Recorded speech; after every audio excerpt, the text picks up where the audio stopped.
Следующий у нас докладчик Павлов Василий Климович. Пожалуйста. Спасибо, Николай Николаевич. Значит, продолжение той темы, которая была уже сказана Федеральным центром по подготовке спортивного резерва. Значит, как раз нам рассказывалось о том, что работа ведется с образовательным фондом «Талант и успех». Мы являемся модельным таким центром, региональным центром по модели, созданным образовательным центром, значит, который находится в сети, называется «Сириус» образовательного фонда «Талант и успех». Следующий слайд. Значит, у нас есть опорные площадки, охватывает балет, у нас высшая школа музыки и, самое главное, это республиканский центр по подготовке спортивного резерва. Следующий слайд. Значит, у нас основное наше местонахождение – это 40 километров от города Якутска, местности село Чапаево, Ангаласского улуса. Очень красивое новое здание, где находятся также и спортивные, значит, facilities, то есть, как говорится, место, где мы можем тоже проводить профильные смены по спорту. Следующий. Значит, у нас 13 видов спорта, которые определены нашим правительством. Два из них национальные виды. Это национальные прыжки и масс-рестлинг. Следующий.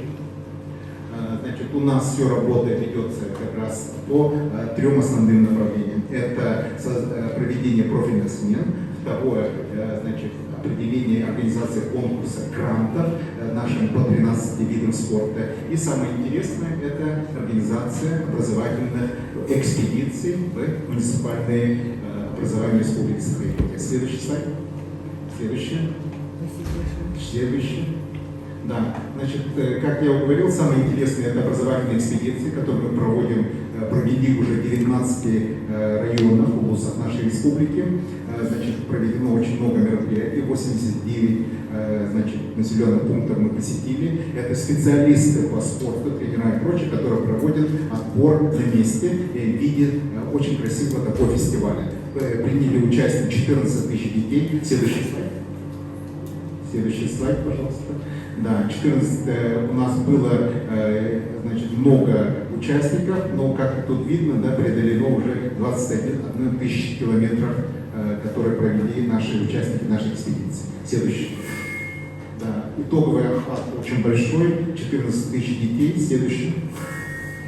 Профильные смены, которые мы проводим, проводятся как раз по 13 видам спорта. Значит, это уже ведется очень интересная работа и клубная, соответственно, также и психологическая поддержка. Следующая. Спортивные результаты высокие, как раз вот ребята, которые там участвуют в этих профильных сменах, показывают очень хорошие результаты. Следующее. По конкурсу грантов мы работаем с Целевым фондом, очень благодарны Целевому фонду, что нас поддерживает. Следующее. Значит, как раз по 13 видам детей мы отбираем. Каждый раз вот федерации дают нам список, по списку определяется, значит, открытым конкурсом. Следующее. Ну и спасибо большое за, значит, как раз представленную возможность.